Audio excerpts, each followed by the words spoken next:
Today's review is the 2018 Toyota RAV4. Our review car is the GX model with the 2-litre petrol engine, and its paint colour is called graphite. A special thank you to the team at Furniture Gully Toyota who provided the vehicle for today's review. For more information about the dealership, including contact details and current inventory, please visit their website, which is linked in the description below. The RAV4 is a compact crossover SUV and was first introduced into the Australian market in the mid-90s.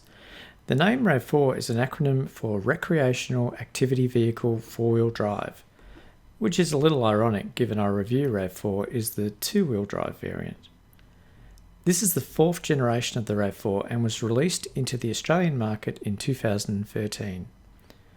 The RAV4 is available in 3 models: a standard model, the GX, which is today's review vehicle, a mid-range model, the GXL, and the top-of-the-line cruiser.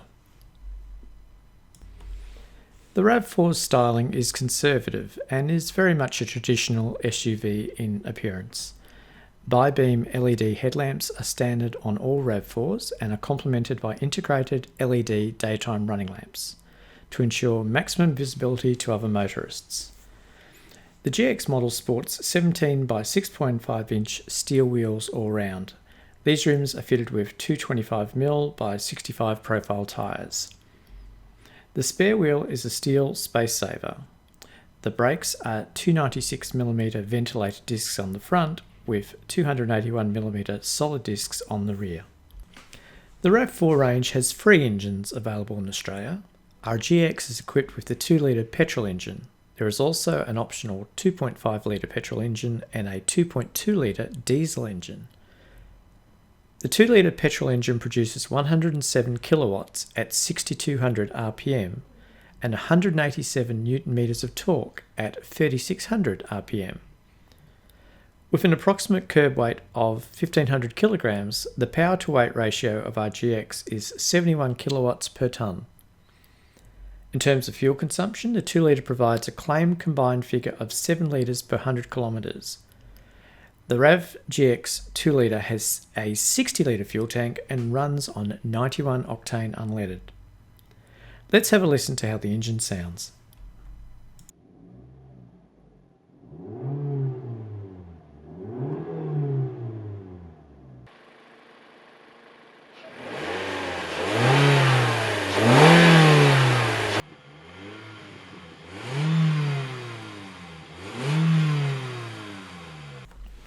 The RAV4 comes in 2 drive configurations, either as a front-wheel drive or optionally an all-wheel drive. Our GX is a front-wheel drive. Power is delivered to the wheels via an automatic CVT transmission. Our RAV4 GX has cloth seats that are manually adjustable. The driver's instrumentation is very simple with analog gauges for speed and tachometer. There is a 4.2-inch multi-information display between the speedo and tacho. The steering wheel is wrapped in plastic and has tilt and telescopic adjustments. Legroom in the rear is very good. This is assisted by the virtually flat floor of the 2-wheel drive variant. Headroom is also good. In terms of storage, other than the glove box, there is a large cubby in the centre console along with 2 cup holders in the front and 2 cup holders in the rear centre armrest. Additionally, there are bottle holders in each of the 4 doors. The 60/40 split-fold rear seat back makes it simple to create additional cargo space for larger items. You can store things you'd rather keep out of sight below the hatch's hard tonneau cover, which can be removed if you need more space. There is also a storage hammock in the rear cargo, which is very useful for stopping your shopping from rolling around the cargo area. The RAV4 features a 6.1-inch touchscreen which integrates entertainment, Suna satellite navigation and reversing camera function. There is also DAB radio. The touchscreen integrates with the Toyota Link app. Unfortunately, there is no Apple CarPlay or Android Auto integration at the time of this review. There are 6 speakers throughout the cabin. All grades have Bluetooth connectivity for hands-free mobile calls and audio streaming, a 3.5mm auxiliary input and USB port. There is a 12-volt power outlet in the front console for the driver and a second port for rear seat passengers. Every RAV4 comes equipped with 7 SRS airbags, along with Toyota's active safety technology, Toyota's Safety Sense Plus. The Toyota Safety Sense package includes pre-collision safety system, active cruise control, lane departure alert with steer assist, automatic high beam and sway warning system. Additionally, there are front and rear parking sensors, a reversing camera and hill start assist. Dusk sensing headlamps and fog lamps complete the package. So I'm finding the RAV4 nice to drive. It's I'm on a great road. I'm in the Dandenong Ranges. It's a sunny day, and the Toyota's handling the not so great road surface with a reasonable amount of aplomb. So yeah, it's a pleasant drive. The 2-litre motor is not overly powerful, but it's more than enough to handle the steep inclines that are pretty common up in the mountains. And yeah, the CVT is working well. It's not getting confused, and the suspension is handling these crappy roads really well. So yeah, I guess that's what you expect from a Toyota, isn't it? Just a really reliable, sturdy build. So the CVT transmission is not my favourite transmission. I do prefer a manual. I guess I'm a dinosaur in that respect. Having said that, this CVT is pretty good. It's very smooth. It doesn't get confused too often, and it's handling these mountain roads with aplomb. So that's probably a good test of any automatic transmission, how it works in these sharp hairpin bends and steep climbs. I've got to say, I'm pretty impressed with the RAV4 suspension. These roads in the mountains are, to be fair, ordinary, and lots of bumps, lots of sharp corners, lots of switchbacks, and the RAV4 is handling it all really well. I mean, it's a little soft, but it's working for it, and that's for its target market. They're not going to be belting through corners. They want a good ride, and the RAV4 is delivering that.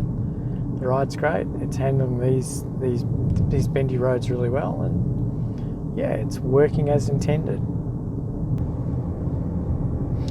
So the RAV4 is a pretty aging design. It's about 4 years old, this particular model, and it's starting to show a little.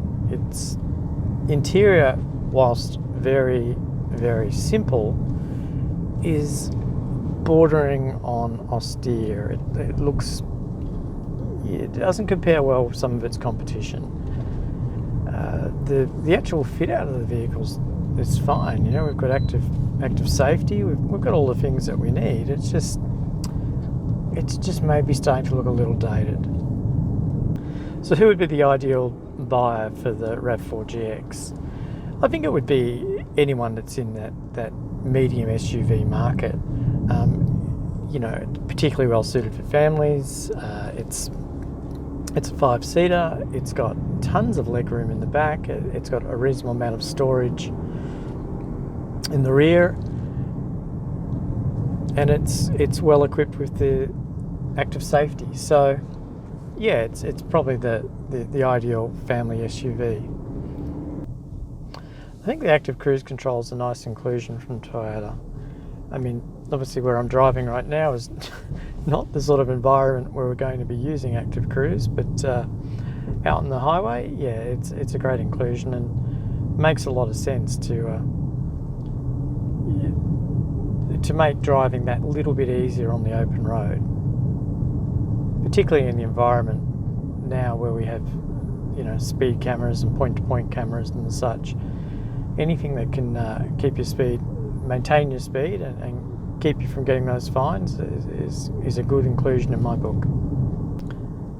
I have to say, the lane assist warning does not let you get away with anything. I mean, these are mountain roads. They're pretty narrow in places, and there's a lot of sharp corners and switchbacks, and I tell you what, it's letting me know every time I so much as touch the centre line. So, that's what it's there for, and it's certainly doing a decent job of it, as you could probably gather. The medium SUV category in Australia is probably the most competitive segment in the Aussie market.